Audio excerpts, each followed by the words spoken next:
hot, it has to be said. It is, quite piping out there. And Jamie's topless. Yeah, I am topless. It is boiling hot in here. I do not even need to be like looking professional because, quite frankly, I am tired.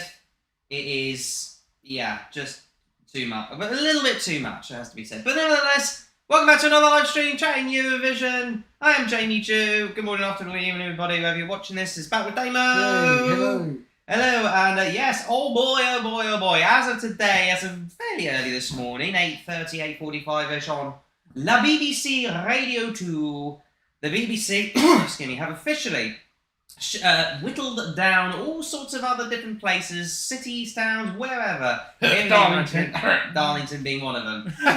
In the United Kingdom, all the way down to 7 lucky little cities, big cities actually, to shortlist to who will be hosting this year's Eurovision Song Contest in 2023. I say this year, next year, you get the idea. The next edition. And no London. Yes, that is the big shocker. We will delve into that first. London was not included in all of that. Neither was Belfast either. Neither was Belfast. Neither was, if you think about it, Cardiff in terms of the capitals. Well, Cardiff pulled out anyway, didn't they? It did. It's Edinburgh that's the capital of... Yes, it is, yeah. But why is Glasgow the bigger city? I think because Glasgow has a bigger venue. We'll get on to that in a minute. Anyway, so... do we need to recap ourselves as to which particular cities have been shortlisted for this year's competition? I think we do. I'm just going to try and get it out myself now, eventually. Which I've got off of my story, by the way. This is the professionalism of live streams, everybody. So, in a southern to northern... so basically from cities from the southern part of the UK all the way up to the north, the 7 lucky cities shortlisted for this year's hosting duties will be Birmingham, Sheffield, Liverpool, Leeds, Manchester, I think Leeds is above Manchester, but still, Newcastle, and finally Glasgow. There's quite a bit to dive into. I've already done a little bit about it in my Instagram, which you can check out and follow me if you wish to. I'm trying to remember who I am now. I think it's Jamie Jew. This is a good start. Yeah, I know, it's professionalism for you. I am Jamie Jew Official, if you want to check me out on there. Anywho, so let's dive into. So where do you think we should go to first? Let's go in sort of order of the lowest capacity venues up to the top ones. Oh, right then. Well, you've got the thing, haven't you? Yeah. So let's start with Liverpool at the M&S Bank Arena, which is obviously also known as the Echo Arena. Why has it got 2 different names then? Because the Echo was the original sponsor, and now it's been taken over by Marks and Spencer's. As you do. So, which is a bit weird considering Marks and Spencer's quite a posh thing, and Liverpool's. I'm not saying they're not rich. I'm just saying Liverpool's not renowned for poshness, shall we say. That's just my opinion. Yeah, and yes, and also the capacity is 11,000, so it's within the limit. It's within the limit, but let's also dive into whereabouts is the nearest airport, that kind of thing. Well, there's Liverpool John Lennon Airport, which is nearby. It is. How long would that be, circa? I think it's about 10 minutes away. I think. That's not too bad. And also there's obviously the access via road from the M6 and places like that. Okay. What else have they got there? I mean, when it comes to press centres and things like that. Ah, yes.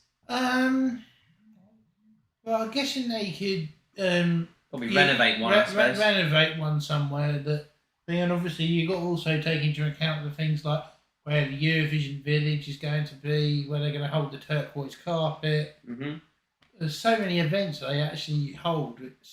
But also, they need to. They need to turn that down. One thing we also need to point out is that they need to get all this sorted within 6 weeks. So the whole thing's going to be around about 6 weeks for it to be taken up. Which we'll get onto this little bit of news. Might as well say it now because. None of the venues currently have a massive, great 6-week gap. So, whichever other artists are going to be taken up during that middle period, whenever the dates will be. Obviously, we don't have any official confirmation for dates or anything else like that. What would be interesting, but they need to be shafted out. Because some of those acts that need to reschedule gigs, one of them is Celine Dion. Ouch. So, she'll be in the UK. She's available. Former Eurovision winner. She could be one of the guests. She could be. Ne partez pas sans moi. She could be. I doubt that. Hello, Brian. Hello, Brian. Woohoo! Swit swoo. How are you doing, my friend? We're talking about at the moment. Not Manchester. We'll get to Manchester. We're going to talk about Liverpool first in terms of the 7 shortlisted cities, in terms of their capacity and everything. Go rewind a little bit if you want to check that out. But otherwise, generally speaking, Liverpool's not too bad. No, it's not. You got with Liverpool, it's also got the historical sense of things because it was the home of the Beatles. Mm-hmm. So you could get people to go to the Cavern Club during the off time or something like that. You can obviously go and catch a Liverpool match during the day if you wanted to, or Everton if you're interested in them as well. Really be interested in them. Yeah. By the way, I think you're saying switch through because I'm currently topless at the moment. Oh. Liverpool Airport is tiny, says Brian. It's still close, about 10 minutes away, isn't it? Not. Yes. Something like that. I think we will move on. So the next one's also got the same capacity of 11,000, and it is Newcastle. Yep, we might as well speak about Newcastle then. It's called the Newcastle Utilita Arena. I mean, not much else to say. Well, you could always get Gazza to be an interval act and sing Fog on the Time. Fog on the Time is all mine. Fog on the Time is all mine. Season will be over in May. Actually, not really. Almost. Not while Eurovision's on, because obviously you got the World Cup in November. There's going to be a gap, and the season's going to finish a week later, which is right at the end of May. Yeah, that's true. Anyway, any airports around there, perhaps for Newcastle? I'm trying to remember. I mean, I can't. Yeah. That's a good point. I think there's North East Airport, but I'm not entirely sure. Tell you what, let me have a quick Google search. Yeah. Where's the nearest airport to Newcastle Arena? Newcastle International Airport, Newcastle Airport, Teesside International Airport. The only airport nearby is called Newcastle Airport, but that's probably one of the smaller ones, which is actually near the Utilia Arena. Yeah. Otherwise, for Teesside International Airport, let me have a look on here. Going to a bit further. I think Newcastle International Airport's also there. Newcastle has an airport, but it's smaller than Liverpool's. Oh dear. Yeah. So Newcastle International Airport is near the arena.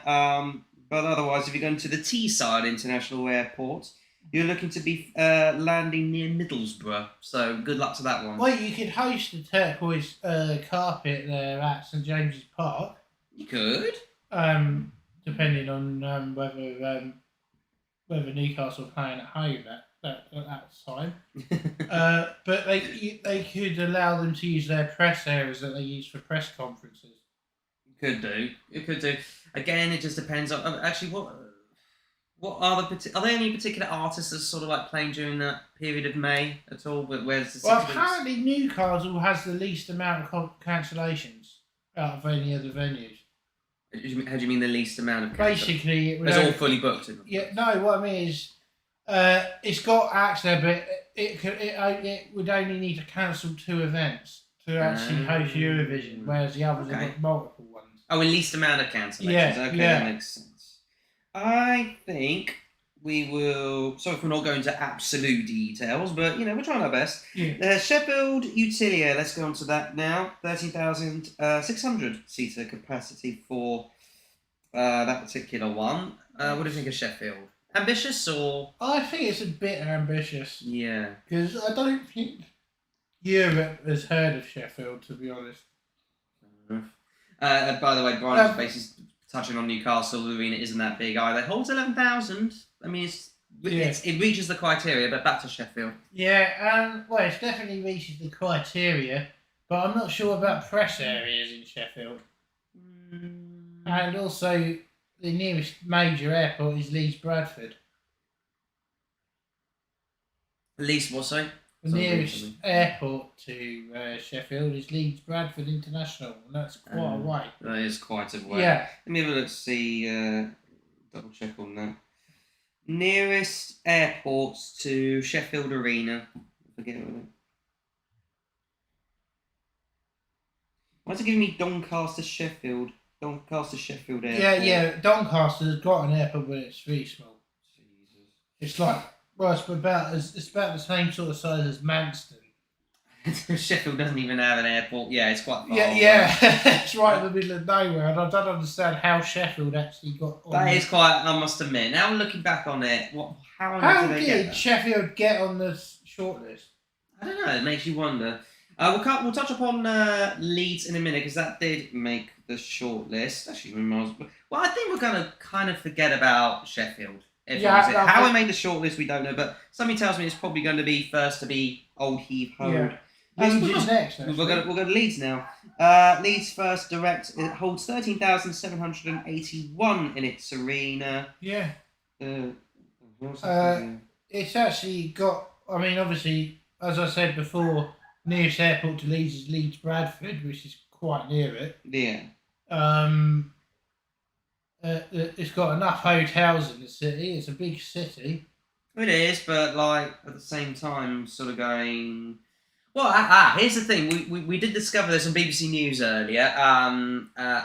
BBC News, for some reason, is making a really, really big deal about this. Or it's aside from the obvious bits of news like droughts and somebody getting stabbed, who made a joke about Muslims or something like that. Oh, don't go into that, Jamie. Yeah, I know, but that's been quite news. So hope he's all right. Yeah. Obviously. But yeah, they've been mentioning Eurovision, all the shortlisted countries, quite a bit. BBC News. Yes, they have. It's been on one of the main stories. Even ITV were running it as well. Yeah. Sky News, I know, did a little piece on there as well.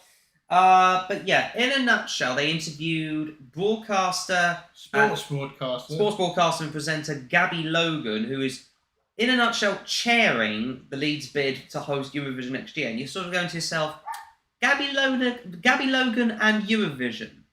Does that mix? Well, she basically is a good host at what she does. She does. Yeah, I like her. Maybe a potential green room host, maybe. Leeds doesn't have the international reputation the other cities do. I think it used to. Yeah. It did used to, especially in football. Probably not so much now, even though they're back in the Premier League. Yeah, and they're rubbish. Yeah. I mean, they used to be good. They used to have a bit of an international reputation, but I think that's sort of died a little bit. But also, they're going to be a UK City of Culture next year, so it would actually kind of coincide with that. That's what. And also, I think that's what we're saying. Gabby Logan's actually head of the UK, head of the Leeds City of Culture stuff, but she wants Eurovision to come there to coincide with that. Alright, just going to text.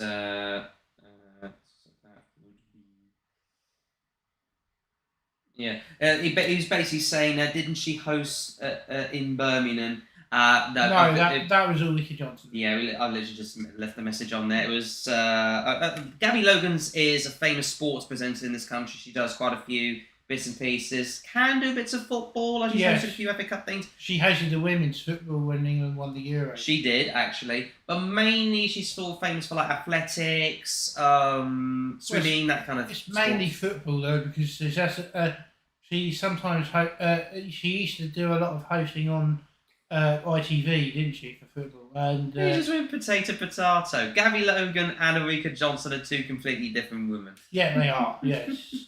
I mean, they're both blondes, but still.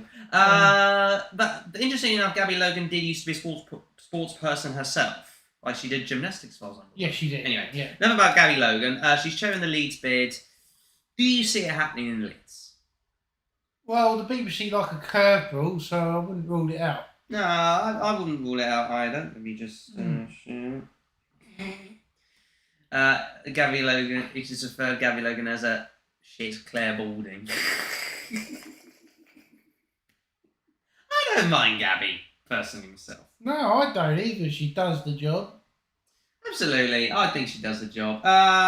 Hey, would you perhaps briefly moving away see her hosting Eurovision? Why not? Yeah. She's got the experience of like hosting big events like Sports Personality of the Year, so Yeah, absolutely. Yeah. She's hosted in Leeds before, that kind of thing. So and also she's from Leeds. So Yeah. anyway, we can't rule it past. Anyway, what was the next one? Oh, yeah. So We've been battering on about Gabby we're now Logan a on lot. to Glasgow, the OVO Arena. Well, interesting enough, even though it's got the third biggest capacity, and what was it? 14,300. That's not. I mean, it's still decent, but it's not like huge levels, which we'll get to in a minute. But anyways, Glasgow currently, for one reason or another, now we don't know the reason, is the favourites to host the whole kit and caboodle. Yeah. Mainly because of how people would like to connect it to the actual movie. Yeah. Certainly the Eurovision fan base. But saying that, what they done was they actually did the outdoor interior as Glasgow of the arena, but the actual contest was the Tel Aviv one. Was in Edinburgh using the Tel Aviv stage. Yeah. That's right. Yeah.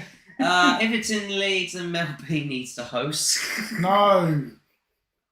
Maybe judging, but not. No. Maybe she could be part of the juries, but not host.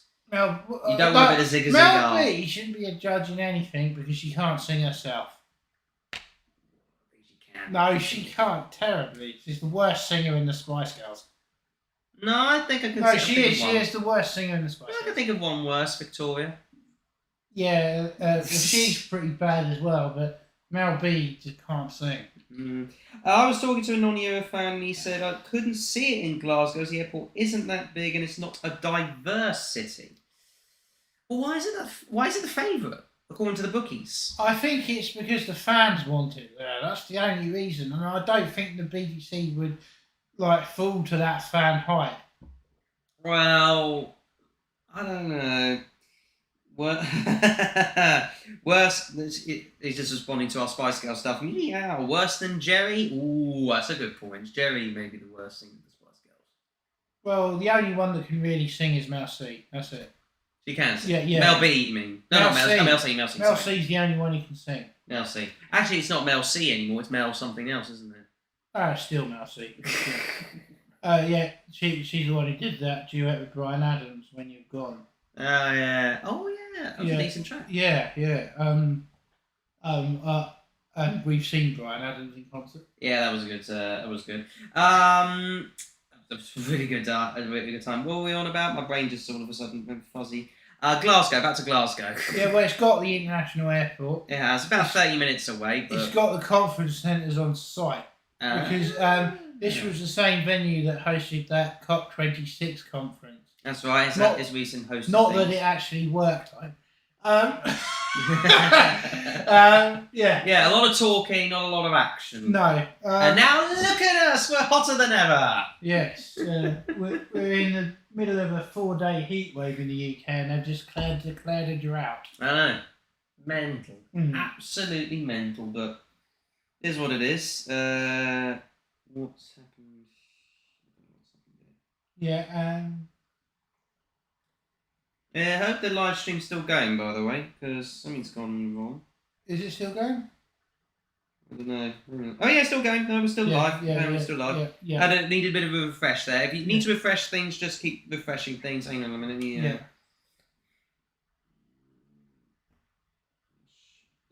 If you are having issues. But do you think hosting it in Glasgow would actually make Sturgeon use it as like a hey Bernard! Do you reckon that Sturgeon would use it as a political tool? Well, given the SNP are the biggest party in Scotland, I wouldn't be surprised. But cut out a bit, but it's back. Yeah, at least it's back. And what's up, Brenna? How you doing, Brenna? Wasak.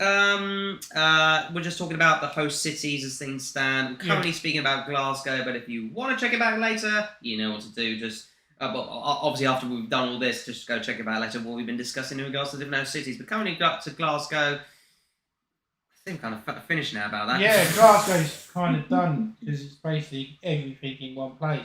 Yeah. So the next one is the Birmingham Resorts World Arena, which is also known as the NEC. Mm-hmm. It's got 15,685 capacity. That's not too bad. And if you think about it, it's way improved compared to where it hosted the whole kit and caboodle back in 1998. Yeah, the National Indoor Arena in Birmingham, which was also the venue for Gladiators. Absolutely. Brian was going, this is what I don't understand. Scotland want to be independent, or at least the main party in Scotland does, as far as we're aware, but are happy to host a UK event. Yeah, it's hypocritical. A little bit. Don't give it to them. I wouldn't mind going there, but if they're going to be like, you know... Yeah, saying, oh, we need independence. This is a UK event, so you shouldn't be hosting it then. Mm-hmm. Brian says that we have had it... I can't agree, but on a personal front... it is the nearest city. It is the nearest city to us. Yeah. And would you want it back-to-back Birmingham, so? Would you think it would be well, Keaton's hosted it twice. Yeah, true. But that was a capital city, so... Yeah, but they've held it twice. Stockholm's held it loads of times. Yeah, but previously it was Malmo then Scotland. At least they differentiate. Stockholm, yeah, but Stockholm's hosted it quite a few times. It has, but 2013 was Malmo, 2016 was Stockholm, so... Oh yeah, and saying about capitals, this is the longest run where a capital city hasn't hosted the contest. The last one was Lisbon in 2018. Fair enough. Yeah. Hey Jay and your friend. Hello Tegan. Hello, this is Damo. Hello. Yes. We're just talking about Birmingham at the moment. Yeah. But as a venue, it's completely ideal within the requirements. The airport is next to the venue. Mm-hmm. You could go. And the hotels are actually at the venue as well. They are indeed. And I can't see why they shouldn't, like, easily, right next to the arena somewhere else, build up a purpose-built arena for purpose-built centre for all of the you know, the usual spiel, the red carpet, the fans arena, that kind of thing. Or they could also host a red carpet event at the athletic stadium that they use for the Commonwealth Games. Hope you're both keeping well in the heat, said Tegan. We are. If you're having, hold on a minute. If you're having issues, please refresh. I think we've got another issue. Oh. We're having issues with the stream. Technical difficulties. Please stand by. Yeah. Let's all go to the lobby. Let's all go to the lobby. Anyway, UK Sport for Choice, said Brian. Not many countries have multiple arenas with 10k capacity. Absolutely agree. And what do you mean by the Netta curse? Birmingham, maybe? Yes, I know what the Netta curse is. Basically, Netta has said where a venue is going to be, and whenever that venue, as Netta said, doesn't end up hosting it. Oh, what did she say it was Birmingham? Yes, so it won't be Birmingham. Yeah. Oh, well, never mind. Anyway. So, yeah, we'll touch on Birmingham. We could easily do it. It's probably the best one there. But the final one we're going to mention, which we're going to be honest with you, probably maybe likely the BBC's choice, and that is Manchester. Yes. What's the capacity for the Manchester Arena? That is 21,000. 21,000. It's a bigger venue. It's a big venue. Yeah, the AO Arena. Oh, so imagine 21,000. Obviously, we've had it regularly around about 10, 12, 13,000 on a regular basis, haven't we? Would it be the biggest Eurovision ever? 21,000. No, I mean, the biggest in terms of recent times with the era that we're in. Yeah. But not the biggest ever. That would be at Parken Stadium in Denmark with 38,000, as far as my memory's concerned. Yeah, and no one could see anything. No one could see Jack Diddley scripts. Brian went yas when you got that absolutely right. I didn't even know that was a thing. Yeah, I've seen it on the groups, on the Facebook pages a lot, so... Well, news to me. Yeah. But apparently she's twice predicted wrong. Yeah. Well, Manchester is ideal, really, for the BBC as well, because their studios are in Salford, so it's like just up the road. It is. The venue is in a very ideal location transport-wise. That's good. Well, for instance, the venue actually is basically in the station. It's like, if you got the train there, the venue's basically just outside the station. So it's actually good in that respect. Yeah. And also, what was the other thing about it? I'll let you have a think. Quickly, Brian said, one of the biggest in Europe in terms of the arena for 21,000. But the big question is how many, and this is a good question actually, how many tickets could the EBU sell? Would they be able to go to the maximum capacity, or do you think perhaps it would just at a limit? Yeah, well then again, you've got to like cater for like the stage, the green room, And the commentary. and the commentary boxes. the commentary boxes, camera areas, because they're going to be needing sets. I wouldn't be surprised. Over the last few years, we've been having this thing of having the green room literally where the people would stand to see the stage. Yeah, Which is what literally but now we've there's been doing. no restrictions. Would they be bringing back the standing areas? I'm not so sure. I think we're in this sort of era right now whereby it's probably best to get the participants in the arena, so therefore everybody can see them. If you know what I'm saying. Yeah. So everybody feels involved, which actually, if you think about it, is does. rather nice. Yeah, it's quite nice. It gives you that sort of award show format. Mm. You know, like where they all sit at tables. Yeah, and everyone yeah, else is all. That's Yeah, right. gives you that. The more seats equals the more money they'll make. That is true. They would cut out 2K capacity if they did that, probably. But you know what? That's not too bad. I think going for. I mean, we've had about 11,000, 13,000 on average every now and then. So maybe going maximum 18,000, 19,000. Manchester has a big airport, and Manchester's a massive airport, so could get a lot of people in. Yeah, I mean. We think, as far as we're concerned, because of the logistics side of things, the Yeah. BBC will choose Manchester. absolutely, we think Manchester would be the favourite. Why people are saying Glasgow. slash wanting Glasgow, I have a little bit of inkling because of the fucking movie and everything, Yeah. but still. No, yeah. I reckon it will be definite. We reckon it will be Manchester because obviously that's where the studios are, and then they won't have to perhaps spend money too much on fuel costs taking stuff to the venue. Absolutely. The BBC like to do it cheap. Yeah, this is the BBC. If we know the BBC that we have been, especially under our current government over the last decade and a bit, they will do anything on the cheap. Yeah. Which is very true. I mean, like... Brian, 3 terminals, flights from all over Europe, biggest Ukrainian community outside of London.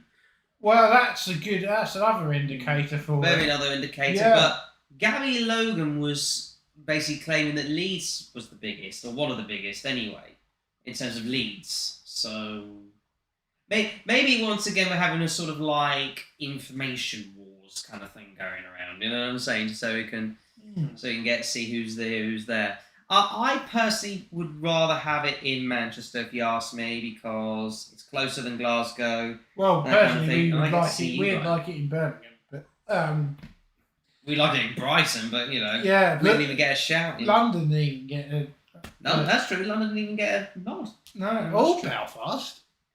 You know, I'm not surprised. Yeah. Same with Cardiff. You know, no offence to Cardiff or Belfast. I'm not surprised you didn't get it. A little bit with London, but I can understand why they didn't go for it, because we've had it there numerous times in the past. It's always been, a lot of the offices back in the 60s and 70s were in London. Yeah. So there you go. I wouldn't believe a word out someone who looks like Ulrika Johnson says.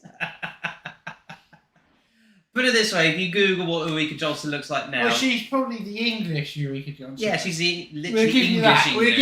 We'll give you that one. She's the English Ulrika Johnson. But if you Google what Ulrika looks like now, you probably wouldn't be impressed. Okay, right. Now, when it comes to rejected bids. Oh, yeah, all right, let's have a little Right. quickle. Darlington. Yeah, that was stupid. Let me get Wikipedia. Basically, they had the most wildest idea ever. They wanted to hold the contest at their rugby ground with tarpaulin as roof. Why not? Well, the rain would. If it rained, it would be a good,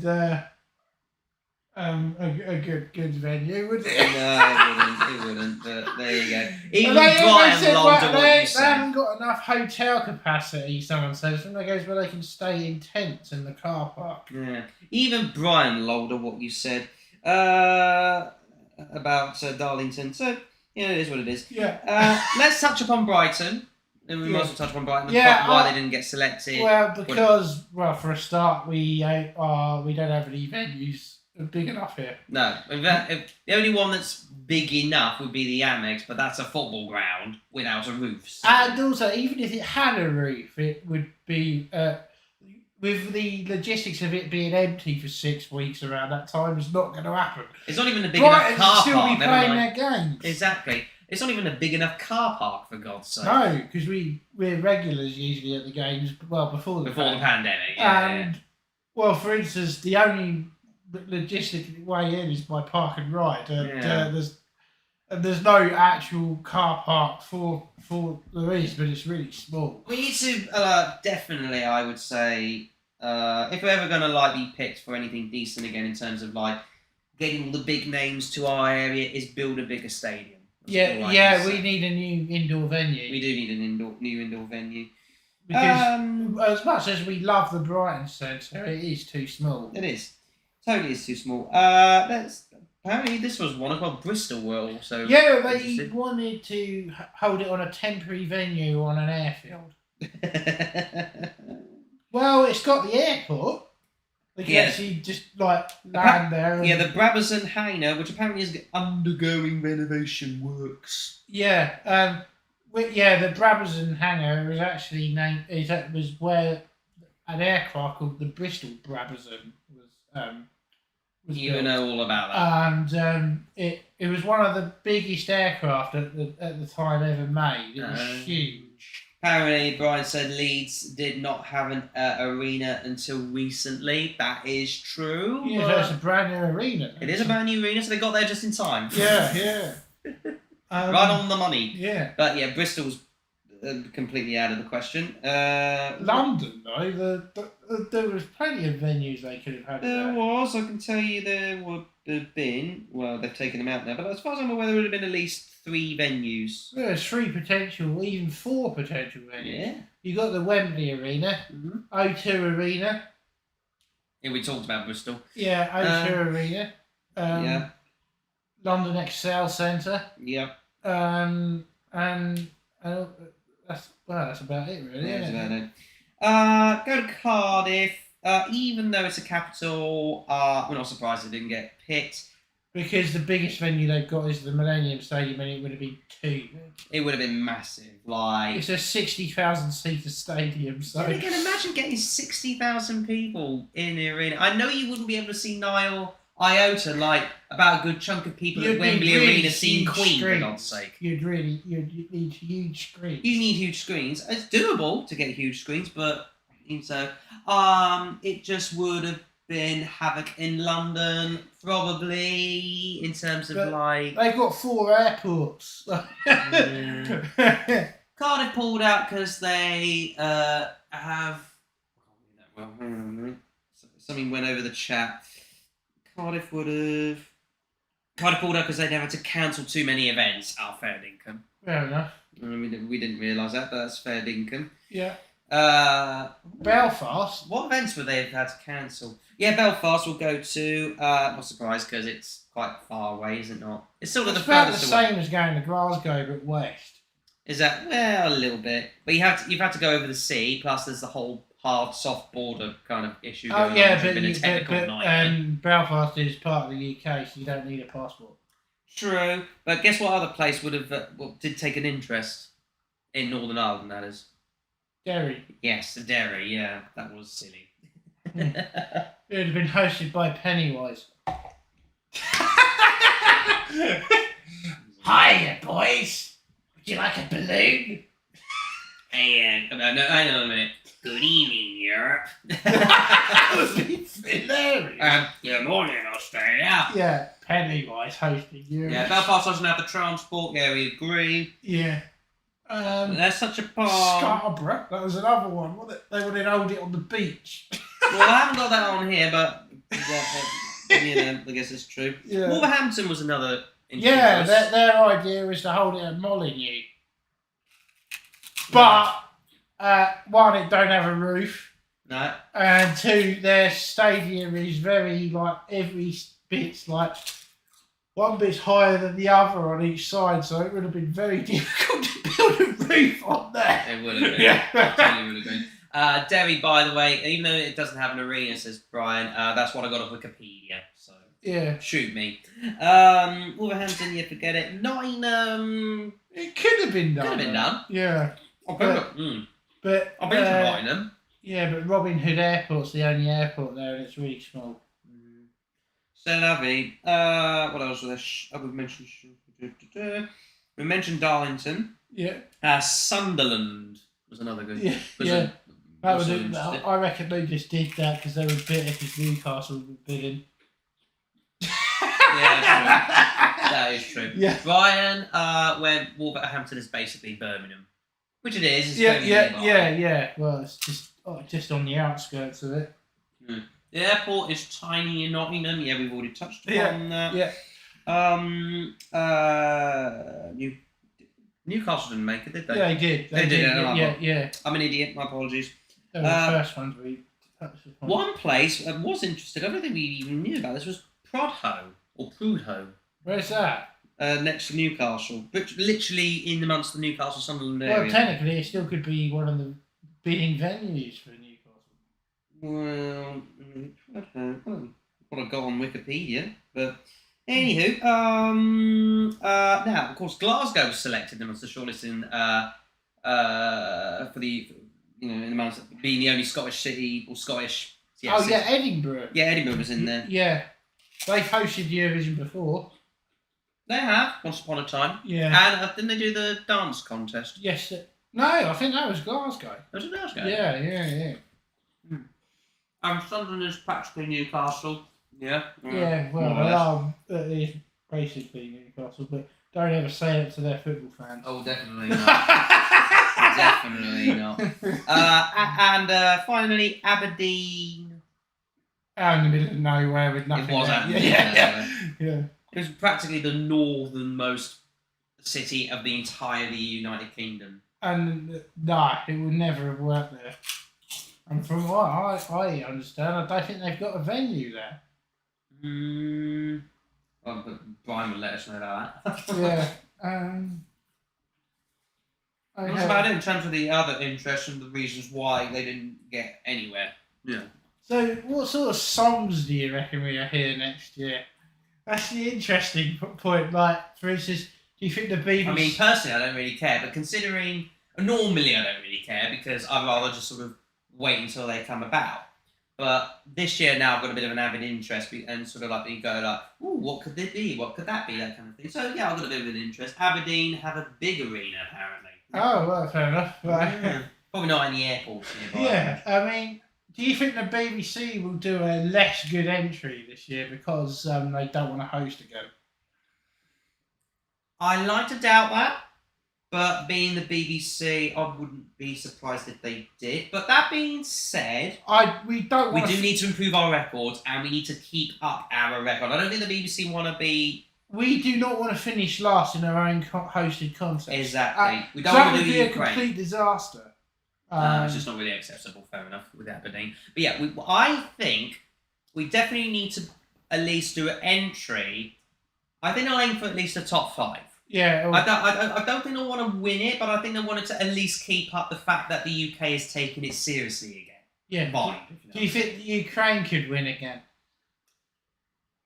I mean, at this rate, would they even take part? Well, they've already said that they're going to get a place in the final, haven't they? So that's true. They've already confirmed their participation. And they are... Probably just doing let's put it this way. They're holding a national final to take part in Junior Eurovision. So if they can do it for that... Wait, what did you... Really? Yeah, they are. So if they can do it for that, surely they'll be able to hold vid-bar for... We'll get on to who will be the interval act in a minute, Brian, but we're talking about the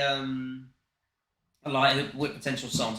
Well, Israel have already confirmed their artist. Yeah, we might as well touch upon her Yes. actually, since we are here. Was it Nora Carell? Yes. I can't remember how she's pronounced. Let me go down to here. So basically, we already have an artist confirmed before the host sits. Nora Carell. Yeah.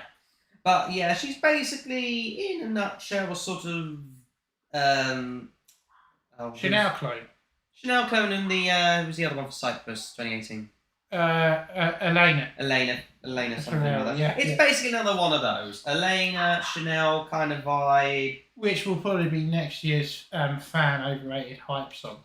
It depends what the song is. Yeah, I know, but usually those sort of songs are loved by the fans. Yeah. She's Israeli born. Excuse me, of both Ashkenazi Jewish and Sephardic Jewish descent. So Austrian Jewish or Moroccan Jewish. Yeah. So she's Jewish. Do you think Germany will finish last again? We'll go on to Germany in a minute. Let's just talk about Nora Carell for a minute. Yeah. She's the youngest child of Amir and who cares? I don't care. Music career. This is what I want to. Oh, but apparently, this is a good fun fact. I've only just seen this. In March 2020, Carell was enlisted to the Israel Defense Forces and served in a military band.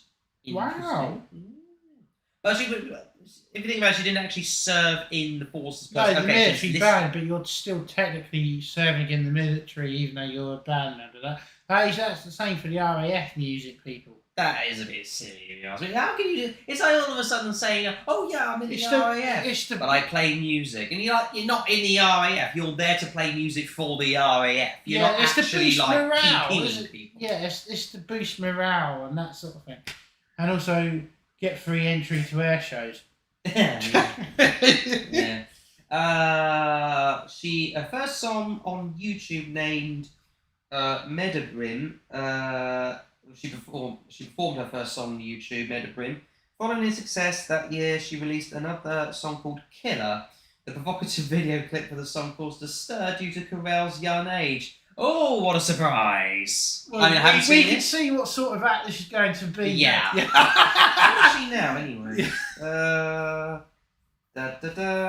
She's currently 21. She was born in 2001. And the fact that she's doing provocative photos, provocative performances... Yeah, so... It's Chanel. It's definitely going to be another Chanel. But that being said, if that is the case, no matter what the song would be, do you think she's going to do well? I think probably as an artist, but obviously it needs that song to elevate it. It does depend on the song. I think they'll do better than what they did this year. I think they'll actually qualify for the final. Probably will, but will it do as well, considering even if there's not a winner, because we've had that memorable vibe of Chanel and her booty hypnotic, it might not do as well as that. Yeah, like for instance, I reckon there'll be a lot of rap acts next year. I'm not so sure about that. Because usually there's acts that copy the year's previous winner. I'm not so sure about that. I think there would be some. Yeah. I think there'll be some. Do you think there'll be more rock acts again? I think about the same amount. I think in terms of the ratio of like rap acts, I don't think there'll be many. I think there'll be like one or two maybe trying to get onto the hype train, thinking they'll get onto the hype train. Yeah. Maybe a couple more rock acts, 2, 3, that kind of thing. But majority are either going to be pop rock or pop even, or ballads. Yeah. But we had a lot of ballads this year, so I think maybe tone down on the ballads. What about returning countries? Do you reckon we might see a return for Turkey or something like that? It'd be great if we saw Turkey, but I don't think so. Actually, that's an interesting question. I reckon Hungary might return, though. I hope they do, because we like some of their songs. Yeah, I reckon they might. Because usually, I think they only withdrew because of the pandemic and the restrictions, so... I think they might come back. I hope Hungary come back. Yeah, that'd be Wars for Nothing was lovely, wasn't it? I love it. Underrated, if you ask me. Yeah, I love it. It was a great song. And this year, if that song had entered this year, it would have been up there.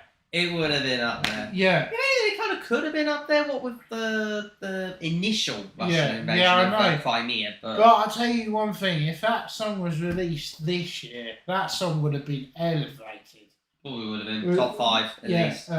Because I just think that song was released in the wrong year. If it was released in a year where there was a war happening, I reckon that song would have done very well. Probably. Potentially even won. Here's a good question for you. What do you think in your imaginative mind with each particular country do you think that's going to send in terms of song genre? Like, do you think Sweden's going to be pop or ballad, or Georgia's going to go for that kind of thing? I think there's obviously going to be some WTF act. There's always, there's going to be like Norway this year and Serbia. Yeah, something like that's going to appear. And that'll do well. Sweden, regardless. I reckon they might go back to the traditional Swedish pop this time around. Well, it was a pop ballad, wasn't it? Yeah. I reckon they might go for something upbeat this year. Maybe, probably. What would we go for is the interesting question. It's going to be like, look, you got a home Eurovision. Yeah, make it work. It's the first time in like 23 years.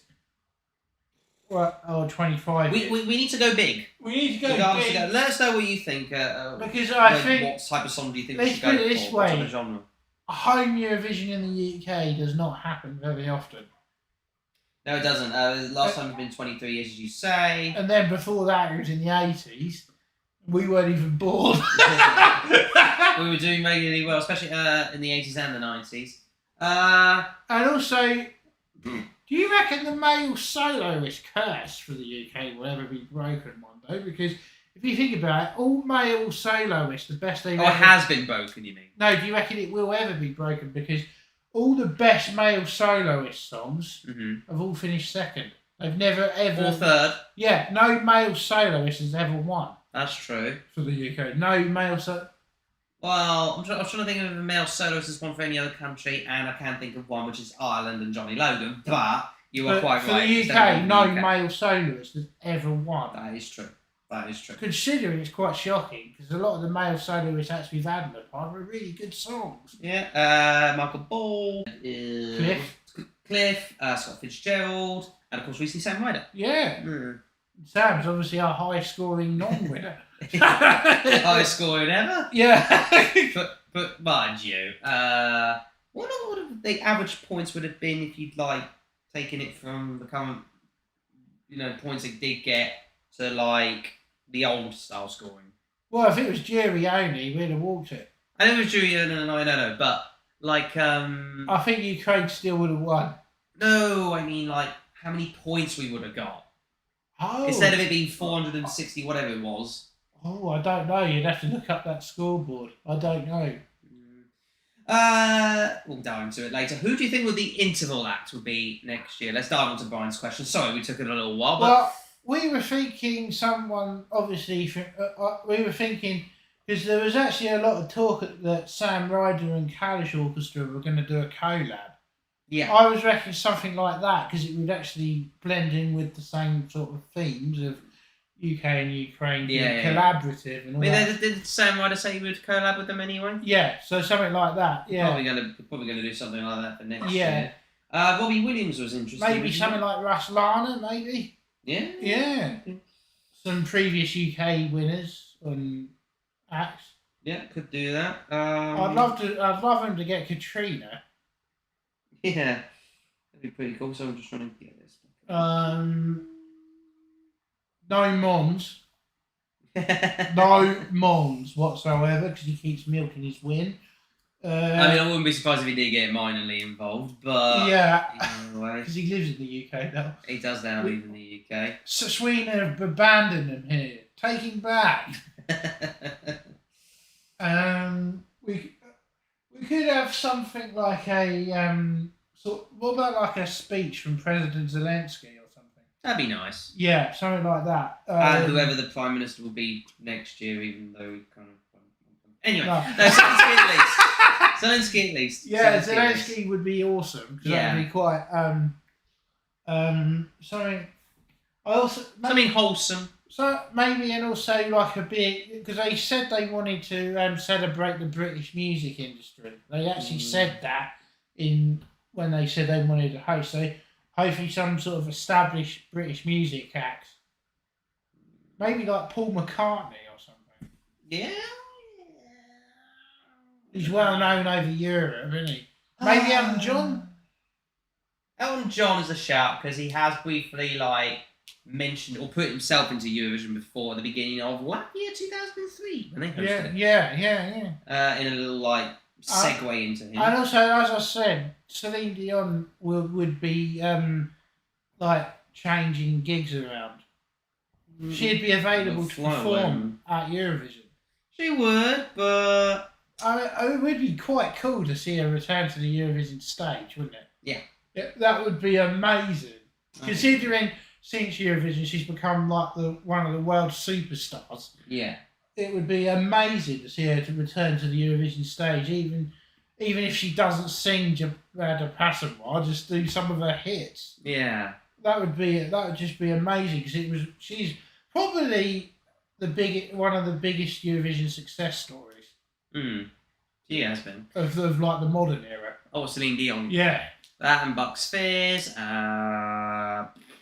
More recently, Lena. More recently, Sam Ryder. More recently, Netta. Whether you like it or not, Måneskin for sure. Mons, Loreen, blah blah blah blah blah. The list goes on. Yeah. So. Something like that, and obviously probably ABBA's the biggest. You're gonna have interval acts though on the semi-final and the final. Yeah. You'll be spreading them out. So who's gonna host? Right. We've touched upon this before in a previous live stream. I don't think we need to go through that again. Well, I think I can't look past Graham Norton. He should do it. I think he's been born to do it. I think we've lost some viewers because I don't think anybody's alive. Oh well, we'll just talk amongst ourselves. Yes. It's cool. No, but Graham Norton's got to be an obvious thing in terms of people will watch it afterwards anyway. Yeah, probably watch it afterwards. How you doing, you beautiful little fellows? Guys and gals. Graham Norton's probably a shoo-in. Scott Mills would probably... Ryland would be perfect for the green room. He would be perfect for the green. Oh my god, this is so amazing out here, darling. How you doing? With a big tail. No, but he would be perfect for that. He really... I may not host the whole contest, but him doing the green room would be perfect. That would be pretty cool. I think it would Someone from Ukraine's got a host as well. Yeah. Yeah, I definitely think... I know you are, Nicole. So we can see you. Yes. It's just it doesn't matter. Yeah. For some reason, it's not picking up. I don't know, but we can see you. Hello, sis. But yeah, what was I saying? Oh yeah, Graham Norton's up there. Ryland be perfect. Gabby Logan. Timor maybe from Ukraine because obviously if you need Who for Ukraine? That Timor guy who done the. Oh, Timor. Yeah, he's got to get involved. Yeah. Maybe one of those other guys that did Ukraine in 2017. Yeah, one of them guys. Yeah, it was do. quite funny because the slogan was celebrate diversity, and they were all three white men. All three white men, yeah. But that being said, about I think 90% of the Ukrainian population is white. What about Klitschko hosting? Because he's well known in the UK and across Europe. One of the Klitschkos. Maybe do a cameo appearance. Yeah, because obviously he's known, isn't he? He is. Or maybe Andrei Shevchenko, because he's played football here. Yeah, could do that. Yeah, that'd be pretty cool. Yeah. Let's say. Why are we dropping frames? Yeah, just give me a minute. I'm gonna fix this a little bit. We're dropping frames, apparently. Oh. There you go. No, carry on. What else are we going to be talking about? Previous UK venues where we've hosted it in the past. Well, London's a lot. We can kind of skip a little bit about London because we've kind of already covered a lot of it as it is. Yeah. Harrogate. We had it in Harrogate. You want to say? We had it in Harrogate. Yeah, we did have it in Harrogate. We can talk about Harrogate, so I'm just trying to sort this out. Harrogate, which was a strange venue. Let me just try and fix this. Germany won that year, actually. Yeah. Should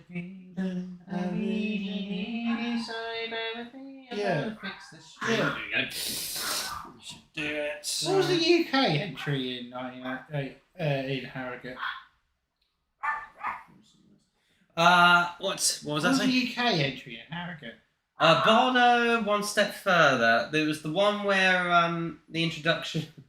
Oh dear. That That introduction. Yeah, In that's case you don't one. know, it was basically like something you would see out of like a late night babe station kind of thing going on. Yeah.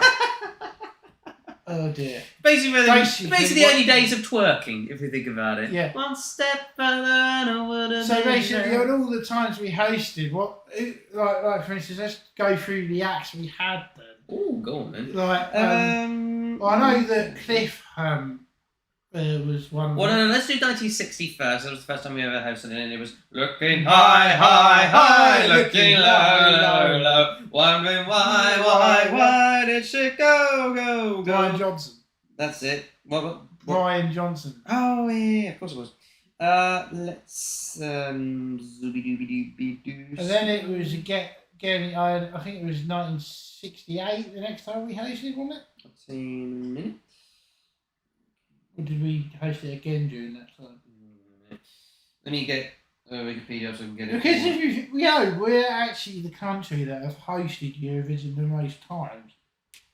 Because we've always That'll be a record 9 come next year. Yeah, because we've always stepped in when another country hasn't. Yep. Which is why when Ukraine won, we thought it was going to be here. Well, it could have been in Spain if you think about it. Yeah, I know, but it could have been, but in the end, it wasn't. Yeah, I know, but what I mean is because we finished second, didn't we? Yeah. We thought to ourselves that it's going to be it next year, didn't we? We kind of had that inkling, didn't we? We did. Did we host any other time between 1960 and 68? I don't think we did. No, so 1968, who was our host then? Boom, boom, boom, boom. Congratulations and celebrations when I tell everyone that you're in love with me. Cliff competed twice, didn't he? He did. What was 1970? Because I don't think it was over here. I think it was the Netherlands. Back in the 1971, what was 71? Yeah, because Netherlands declined to host for some reason, didn't they? I'm trying to remember where it was in 71. Hang on. It was in Dublin, Ireland because of Queens of Every Tune. Yeah.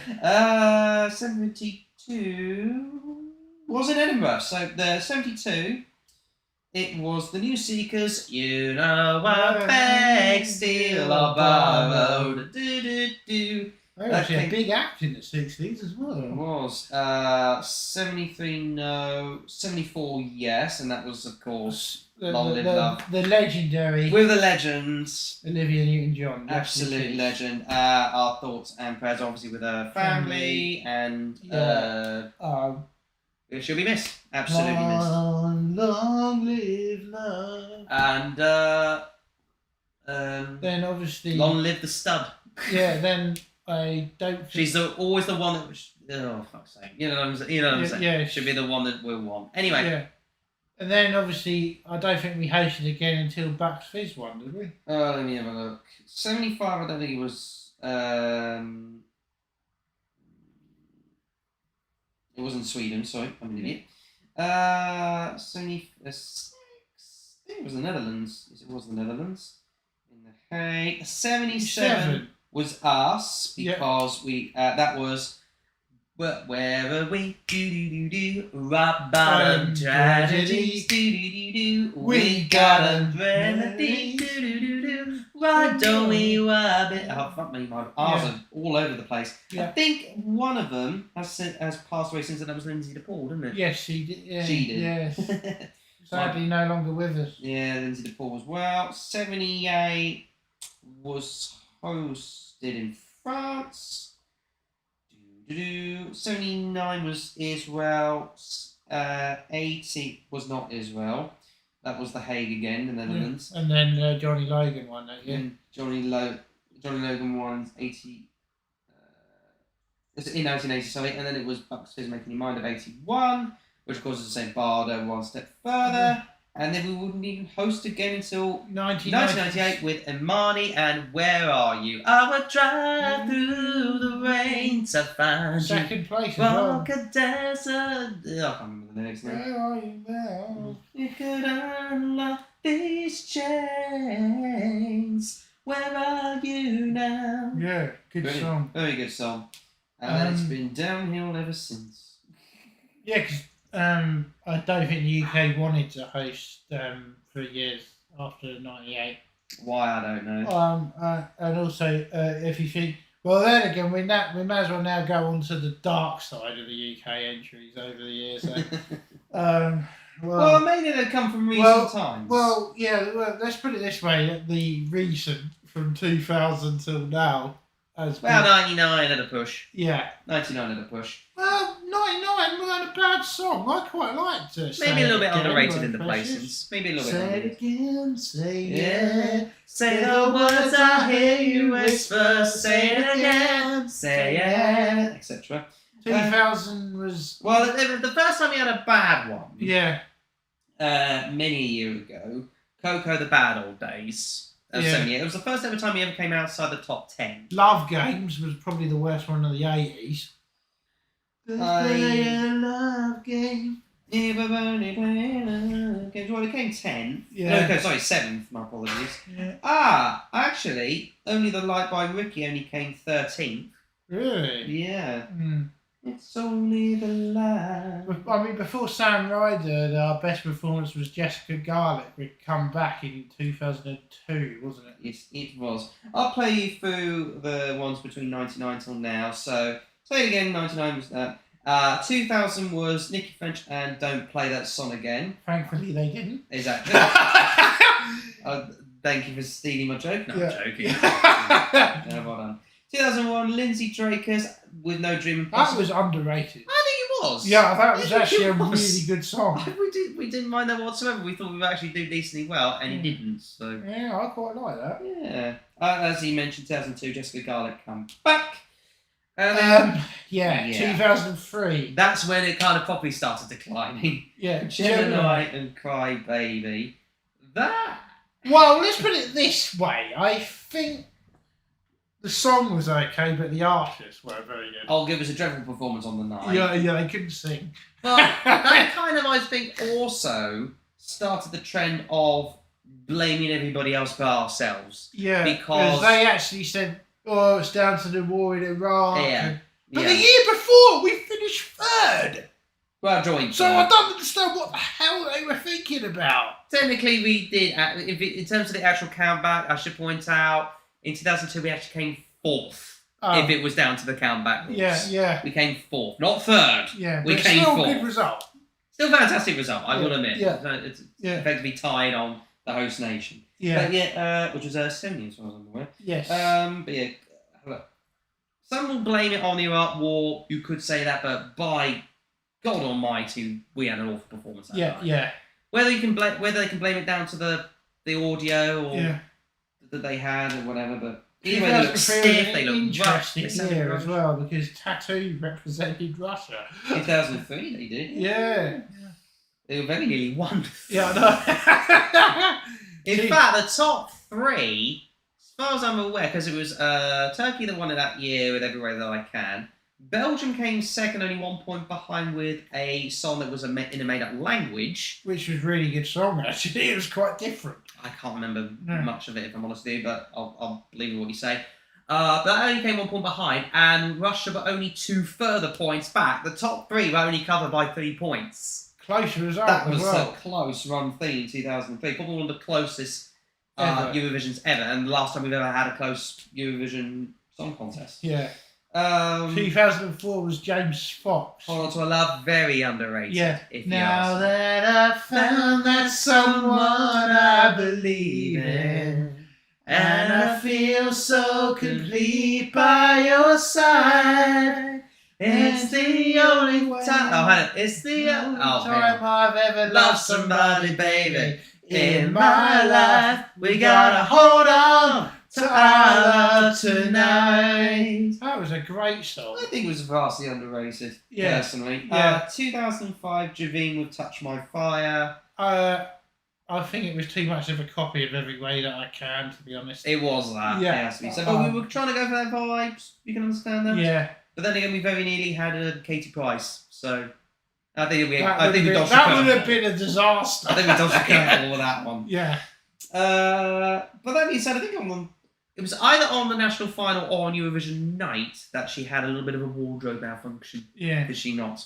Touch my fire, can you feel the heat? Yeah. 2006, probably one of the more awkward ones. Daz Sampson Teenage Life, but we liked it! We liked it because it was the year we left school. It was the year we left school, and it kind of hit home. Yeah. Because I think it was the Eurovision song the year we left school, so it was kind of... you left school. I left. Yeah. A few years after you. But we kind of liked it, and I still remember every single word of that bloody song. Running on the Park. No, we're not doing it. No. We're not doing it. That's the only song I can actually rap, you know. Same here. Yeah. 7. Scooch. Yeah. Yeah, oh dear. Malta gave that 12 points. Only as a protest. Only as a protest to the rest of Eastern Europe who were voting for each other. Oh, Mind you, 2007 was an Eastern fueled year. Yes. Like Eastern Europe. That's why they brought back juries, because it became too... The televote only, people were going, yeah, they should have it. But televote only favoured Eastern Europe. It was slowly but surely it did. Yeah, it was so really bad in those days. It wasn't great. 2007 was an epitome of that. In fact, 2007 was probably the worst year for songs. Every song that year was crap. There was not a single song in 2007. I still like Ukraine. No, there wasn't a single song in 2007 I liked. 7, I was never a fan of Verka. I like that. Oliver's a bit overrated, but whatever. Yeah, it was basically a funeral dirge sung by a Harry Potter lookalike. 2008, Andy Abraham, even if that came effectively joint. Did it come joint last? Yes, it did, yeah. Joint last, but last on countback. Terry Wogan's last contest as well. Yeah, and he even sort of publicly said it was his last contest, didn't he? Yeah, because he said that it was. He actually built. He was just fed up with it all. Yeah, and he actually brought into all the political shit. Well, I mean, look. Say what you will about Terry Wogan as whether he influenced us not taking it seriously anymore. At the end of the day, we weren't sending proper good songs. But that being said, he was also a magnificently legendary commentator. There's always going to be that. Going back to Scooch, we reckon the national final was fixed. Oh, yeah, of course it was. But even if Some by a Bin Man did not help whatsoever, if you ask me, Jordan asked. But unfortunately, it turned around for 2009, and we thought it was going to continue. We certainly hope it continues after this year, I'll tell you that much. J.D. Ewan, It's My Time for 2009 came fifth. Brilliant song. I think really good. My mum didn't like it, though. No, well, we loved it. We loved it. Yeah, because we... And also, what was quite funny, during that national selection process, Rita Ora was in it. Was she in that one? Yes, it was that one, yes. Where did she come? She pulled out, didn't she? She was, for some reason, apparently because she had a management problem or something, so they got rid of her. And then Jade was put in, and then she went to the contest. Well, if you think about it, Rita should have been there. Yeah. If you think about it. But what Rita Ora's version of It's My Time would have been interesting. Would have been. Yeah. Would she have been that good of a singer compared to Jade? Probably not. No. But Andrew Lloyd Webber... Rita's only been sexed up by the industry now, if you think about it. And also, getting Andrew Lloyd Webber to write a song was absolutely genius. It was a genius idea, but not so much for 2010 because we decided to get in Pete Waterman. Yes. Scott Eamon and Waterman to fuck the song. And he used a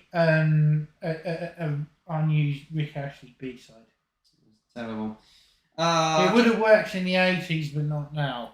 I mean, I would say it was Josh DeBovie, and that sounds good to me, but it bloody wasn't. No, that sounds bad to me. If we turn around again, we came 11th in 2011 with Blue and I Can. We love that song. I think another song. Before Sam, we think that was our best entry in the 2010s decade. Yeah. Well, it was. Yeah. It was in the 2010s. We're not the first ones to be divided, won't be the last to be reunited, no. That was such a good song. It was a very good song. Just missed out on the top 10, but really good. And then we're through a period of... Has-beens. Yeah. 2013 was... No, 2012 first. Oh, Engelbert Humperdinck. Who thought that was acceptable? Hey, Mr. Farmer.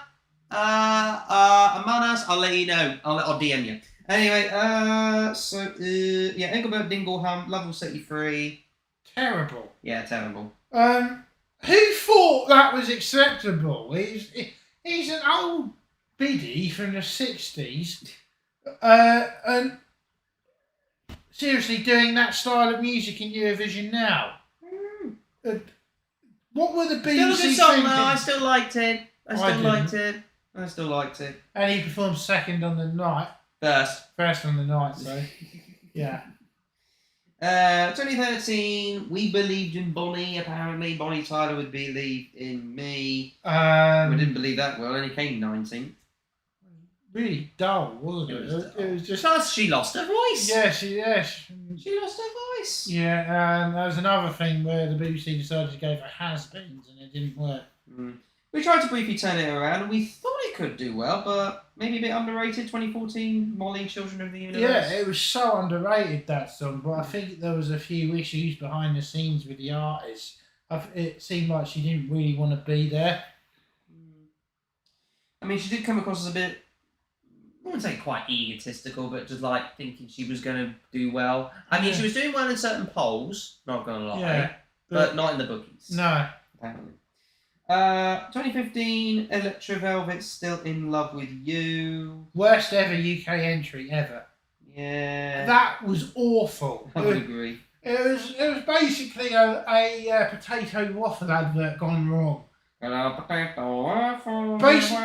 let's put it this way. Don't get on Me and you were sitting on that sofa. We were. When we watching the reveal of that song. Right? We were sitting there stunned in silence, and we turned to each other and went, "What the hell was that?" It was so bad. It was like. We were sort of going, "What the hell?" And even my mother came down, so she was just gobsmacked. How it was like that. I said, "Well, that's good," and we actually appealed to Europe to don't give it any points because that was crap. But somehow we didn't end up last that year. I know. Which small miracle if you think about it. How did that song with Austria get Neil Pryor when we got 5 And points? Germany. Oh, it's like... It's just so... Even France got 1 point. We finished ahead of France and that was bloody better than ours. I know. And Austria didn't deserve 0 points. Neither did Germany, but no, it's a different story. 2016 next. That would be You're Not Alone, Joe and Jake. Quite underrated, I think. Do you know what? I've been getting back into listening to it, and it does give you a tiny little bit of goosebumps. Yeah. Not gonna lie, it does give you a little bit of goosebumps, but I think we were unlucky in the order. You're not alone. But it was also a strong strong lineup in 2016. There was quite a few recent songs we kind of crowded out. And the same could also be said for 2017. Lucy Jones, Never Give Up. Definitely underrated, I think. Massively underrated. Mind you, 2017 had fairly weak songs, didn't it? Yeah. Weaker. I think we were underrated. The public did not favour us at all. We got top 10 in the jurors. Maybe we should have got top 10 with the televoters as well. Yeah. Televoters weren't so keen. No. And we actually went to the national final in 2017 as well. We did, and 2018 for that matter. But 2017, I remember being there, and if you look at if you go onto the YouTube, BBC Eurovision YouTube channel, and Eurovision's greatest hits, we were in the crowd there as well. We were, anyway. Never mind about that. If you go into that particular and go into a video whereby it reveals the announcement of the 2017 entrant, you'll see me jumping up and down like an absolute loony because I was so pleased that Lucy Jones won. Yes, I remember and that. so much so, I ended up feeling sick afterwards. Yes, it was not nice. Sweden's performance was clearly the superior one. Would that be for 2017? 2016, I can't remember now. Anyway. Anyway, so yeah, Never Give Up on You. But I remember being really excited for that one, thinking we could do really well. Yeah, because you said before the film we got to pick that, didn't you? Yeah. Yeah. 2018, couldn't care less. Suri Storm, other than the fact that we had a stage invader that year, but she should have performed again. I think the song was a bit dull. Very dull. To be honest, when we went to the national final that year, which was actually hosted in Brighton. It was at the Brighton Dome. Yeah, and there was actually some other decent songs there, like that one by Sander, Legends. It was actually such a decent song, but she messed it up live on the night. How did she mess it up? I can't remember it. Vocals went flat. She messed it up on the night. I remember just sort of looking to every single performance and thinking to myself, none of those would be too well. No. If you ask me. Then we get into more depression here. 2019, Michael Rice, Bigger Than Us, Bugger Me Backwards. It was smaller than dull and grape hate. Oh god, yeah. Smaller than. Again, I'm glad we didn't go to that national final because when we looked at the songs, we were like, "What's this shit?" Yeah. There was nothing in that national final that we thought, yeah, that's going to win Eurovision. It's not even. There was nothing in there even top 10 potential, was there? We didn't think that either. No. We initially were a little bit excited with Bigger Than Us, but when you put it on a bigger stage... I actually thought Bigger Than Us would have been better sung by the woman. I think that version was a lot better. It would have done better. Oh, yeah, they had like a weird rendition where it was like two artists singing the same song, wasn't it? Yeah. All singing their own version. Oh yeah, then she did like a cowboy version. Yeah. Or country version. Yeah, I thought that would have been better. I think it would have... Yeah. Either Holly way, Tandy would have They been were better. all poor. Yeah. They were all poor. And I didn't like the format of that final, two people singing the same was song. And then when they knocked one out, they all performed them again. It was boring as hell. I know. It was very unusual. Obviously, 2020 we had a cancelled one. That would have been James Newman, My Last Breath, but then, of course, he decided to stick around with Embers in 2021. It would have been... that would have got Neil Pryor as well.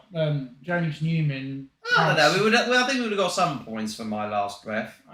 James Newman can't sing. No, he can't. Oh, God, and Embers, what were they thinking with that staging? Those trumpets. What was that about? I don't know. I've absolutely no idea. But we have been thankfully saved by Spaceman the himself, legend, that is Sam Sam Ryder. Well, let's put it this We way. needed a I'm going to actually put it out there. I didn't like the song before the contest. Yeah, I know you didn't. Right. But I don't know, just something on that night, it just Elevated it so much. It just elevated. And not just that, but the jury performances we saw in advance as well. And we thought, hey, something's happening here. Didn't we? We actually thought, hang on, we could win this, didn't we? Well, we'll do well at least. Yeah, and then it became our wildest dreams when we won the television. It was amazing. Don't get me wrong. Seeing on the night was absolutely amazing, but by God, I was nervous as heck because I was thinking to myself, we potentially have been here before and we flopped. Yeah, but this time it was different. Oh, literally, the stars aligned. Thankfully, the stars aligned. We won that jury, mate. We were like, we were. Well, like for instance, we were. And also, it was the first time in history of us watching Eurovision together that we thought we're actually nervous about the final points. Mental. Because usually it's between countries and then like neutral ones. You think, oh, we're excited. It's going to be the winner. Which one? This time it was like, oh God, I'm not really looking forward. Even I was sort of going, oh God, what's going to happen? But then when we saw Ukraine's televote points, we thought, nah. Yeah. It did kind of fall flat on his backside. Yeah, we were like, as soon as Ukraine was like 439 points, we were like, oh my. Yeah. What's wrong with people? Yeah. Well, was wrong and right. Yeah. Look, yeah, we've always said the same argument. Obviously, it's ridiculous for Ukraine to get that amount of points, especially considering... I don't think that'll ever be beaten. It won't ever be beaten. It won't ever be beaten, but by God, what were the public thinking? Look, I get it. I totally get it. It was unique circumstances, but Think of the song, people, at the very least. But I don't think that song would have done well with the war. I don't think it would have been. That would have been like mid-table. I think we'd have won with when it. Oh, I don't know. We would have been in a close battle with Spain, I would imagine. Yeah. And Sweden at a push. Yeah. It would have been a top 3 battle between UK, Spain, and Sweden. Regardless. The one thing that shocked me about this year's contest was how badly France did. Yeah, it was unusual. Yeah. It was very unusual. I think we'll go. Unless there's anything else to touch upon. There was one. Oh yeah, for a bit of fun. To end on Eurovision songs as football chants. Or football chants as Eurovision songs, maybe, or vice versa, Yeah. that kind of thing. Well, I came up with one a few years. Oh yeah. But basically, football chants which are from Eurovision songs. He's basically saying. Yeah. Like there was Locardia scoring goals till the end of time. We're staying up. And this is why I wanted to end the live stream here. What was the one you came up with the other day?